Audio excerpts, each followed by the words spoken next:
Thank you for watching Scary Bear Attacks. If you like this episode, please remember to hit the like button and leave a comment or two, then subscribe and click on the bell to receive notifications of whenever we release new videos. Also, please remember to share them to your social media.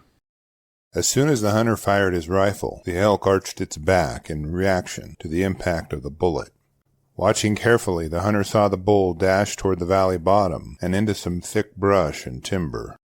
The two elk hunters immediately pumped their fists and gathered their gear in anticipation of searching for the wounded and soon-to-be dead elk.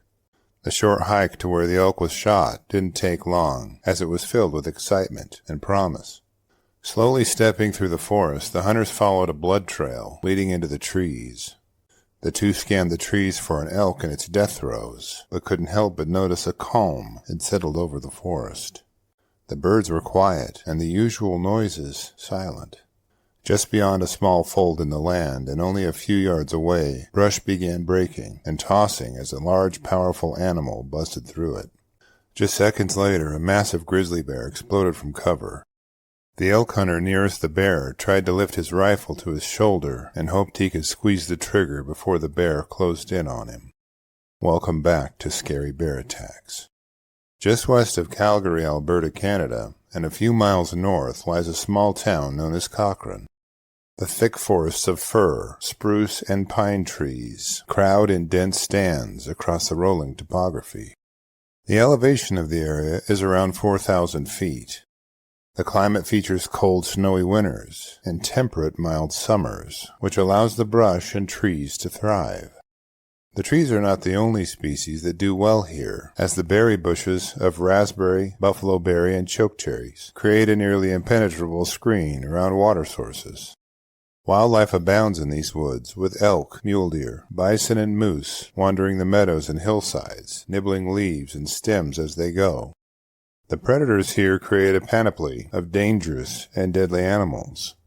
Stalking the shadows, they include bobcats, cougars, coyotes, wolves, black bears, and short-tempered grizzly bears.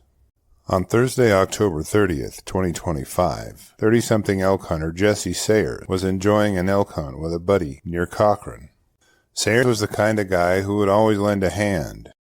His positive attitude and humble demeanor were his hallmark and brand. Jesse was more than a hunter. He was an active community volunteer coach and vice president of a local youth hockey league. His partner in the field was equally experienced, and together they had spent many hours in the woods. They practiced essential safety guidelines whenever they ventured into the wilderness, knowing full well that an altercation with a grizzly was always a potential. The hunters were undoubtedly aware of the spate of bear attacks in the area, but also knew the odds were on their side.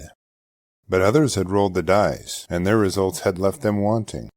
In 2024, there were two hikers who were mauled by a bear near Waterton Lakes, near Crandall Lake, and a woman out for a walk near Madden was injured by a grizzly who had been involved in another man's death. In 2021, there were 3 bear attacks in Alberta. The first involved a 68-year-old woman who was walking on her own land when she was killed by a grizzly northwest of Cochrane.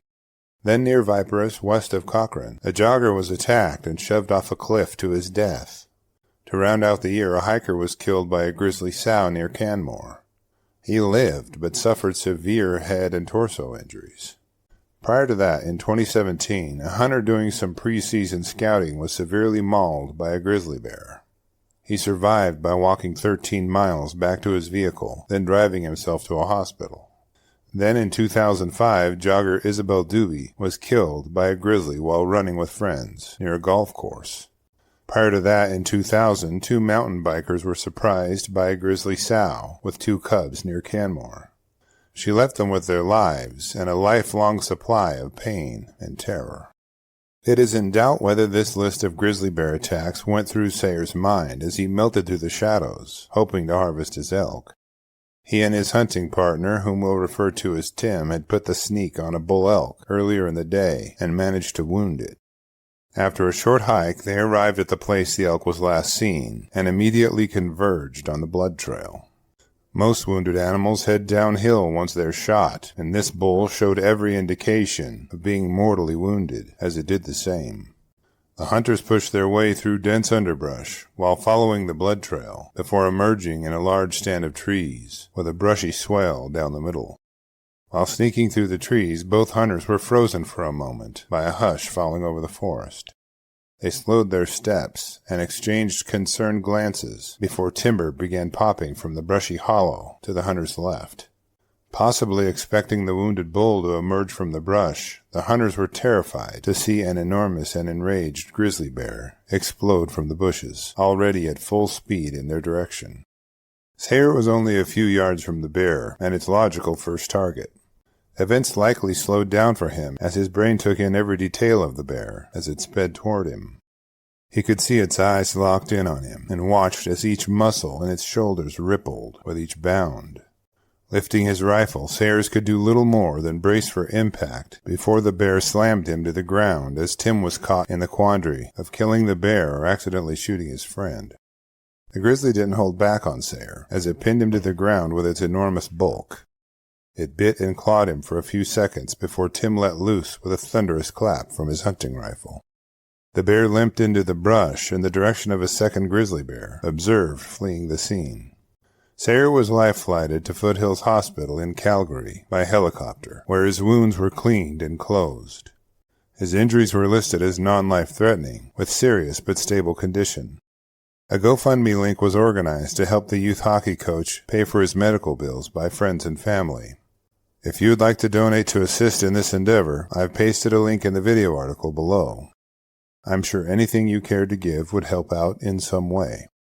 There is some discussion about if the bear was a boar or a sow, and if it survived Tim's bullet. A later search recovered a grizzly bear carcass with the wounds Tim had inflicted. No information about sex, health, or condition has been released. As for the motives for the grizzly's aggressive attack on Sayer, a few possibilities are likely. One scenario is that the bear was a male, courting the company of a sow, which was the second bear witnessed fleeing the scene after the initial shot fired by Tim. Another possibility is that the bear was a sow who was acting in defense of her cub. That may explain the second bear witnessed fleeing the scene. It may have been her 2-year-old cub. Speaking of cubs, our Cub Tier membership on Patreon, linked below, will give you ad-free early access to episodes, photos, and notes, and the $3 per month goes a long way in helping me continue to produce educational and entertaining content like this. After reviewing the facts surrounding this episode, I'm left with a few questions for you. Which scenario is most likely to you? Was the bear a boar courting a sow, or a protective mama defending her baby? Do you think bear spray would have prevented this bear attack, or would Sayer have had time enough to deploy it? Were the bears responding to the sound of the rifle shots and hoping to recover the elk carcass as their own? I will gladly read and reply to your thoughts, so post them in the comments section below, and let's talk about it. Thank you for watching Scary Bear Attacks. If you've enjoyed this episode, please consider clicking on the like button and clicking on the bell icon. We'll help you know when we post our new episodes. Posting our video links to your social media profiles furthers awareness, and it's fun. We slashed our prices in our merch store, linked below, so check out the bargains there while you shop.